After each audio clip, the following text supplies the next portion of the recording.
The competition, but this guy's been doing this for a long time. A funny guy. He performed in Tokyo and Paris. Please give it up for Bill Schott. Thank you very much. Is this mic we're using, or should we use this? Whichever you want. You performed in Tokyo and I'm Paris. going to go with this one. So I recently had traffic school, and the instructor comes out, and the first thing he says is, "What I want you to take away from this class is your bitches are the most important thing." I'm like, did I hear that right? Turns out I was in trafficking school. And everything I learned in those few weeks came down to those first few words. And I don't want to brag, but I am a certified coyote now. I'll be interviewing with some of the bigger cartels coming up, so wish me luck. A little bit about myself. I'm close to 50 years old. I'm 59. I'm a lawyer by day. I do comedy at night. Here's a shocker. I'm divorced. But when I was married, my wife, she worked for the Make-A-Wish Foundation. You guys familiar with them? Very gratifying work for her, incredibly stressful for me, because anytime she did something nice for me, I thought I had cancer.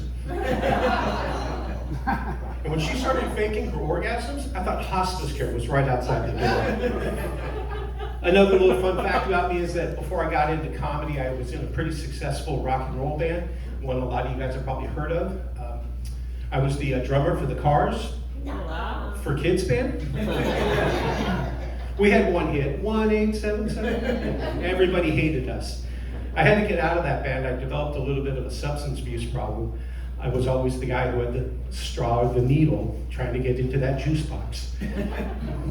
Apparently juice box humor is not as funny as I thought, but let's keep trying. No, I am single, I date, and at the beginning of the pandemic, I was dating this woman, and we were doing a distance relationship. She called it a distance relationship. I called it a restraining order.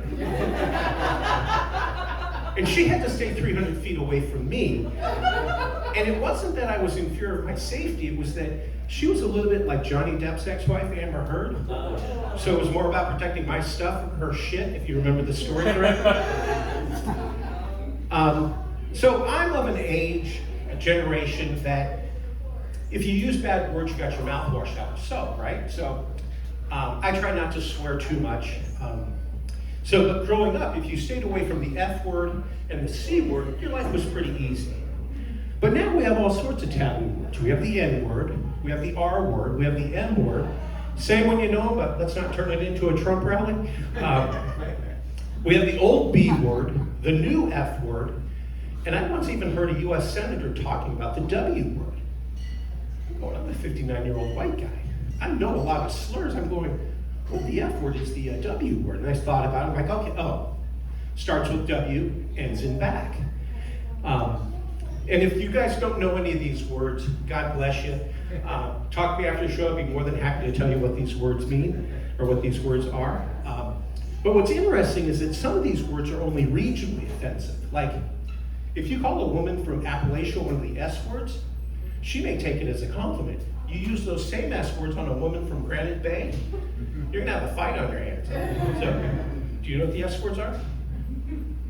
You call a woman from Granite Bay a 6 or a 7, yeah, you could have a fight on your hands.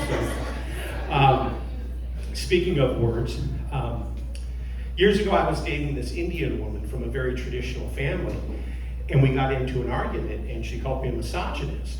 And I'd never heard this word before. And I knew English wasn't her first language, so I said, I think it's pronounced masseuse. The look of disgust, disappointment, anger just shot right through me. But this wasn't the first time I misunderstood a word that she had used. Like, years ago during the wildfires, she told me how the Forest Service was going to be using airplanes to drop retardants to help put out the flames. I said, first of all, I don't think we're supposed to use that word anymore. And before I could get to my moral or legal arguments, she gave me that look of disgust, disappointment, anger. We eventually broke up. It was mutual. And by mutual, I mean she and her parents decided we would no longer see each other. So, this guy in the blue, you look like you're a weightlifter. You lift any weights? Okay, so I'm going to tell this weightlifting joke. hopefully more than you understand it, and every word I'm about to say is 100% true. You can fact check me on it. So at the Olympics in Tokyo, 2021, a transgender woman competed in the women's weightlifting competition. She didn't win a medal. Turns out her snatch wasn't good enough. Maybe not. So Anne Frank, Helen Keller, and John Benet Ramsey walked into a bar. There's no joke after that. After you bomb a joke, you come back with Anne Frank, Helen Keller, and John Benet Ramsey walk into a bar. You try and get people back on your side. Okay. How am I doing on time, Basil? 30 seconds. 30 seconds? Okay. I think I can, well, we'll see if I can fit this in. So, I was dating this woman, and she wanted to hit me during sex, wanted me to hit her during sex. And I'm not talking like a friendly slap on the butt. I'm talking like felony assault. And I don't want to say that she was ugly, but it looked like she'd been hit before. And had I been in her weight class, I would have thought about it. And so, but I said, no, that's not my thing. I can't do that. So then she wanted me to pee on her. I'm like, yeah. And I didn't want to get into the whole concept of being pee shy. And so I just panicked. And I said, I can't, I'm Catholic. And she goes, don't worry, so am I. And I panicked further. And I said, I had asparagus for lunch. Anyway, what better way to end a set here at the beautiful Painkillers Bar and Grill with a good asparagus joke. Thank you very much. You guys have a lot of great comedians coming up to entertain you.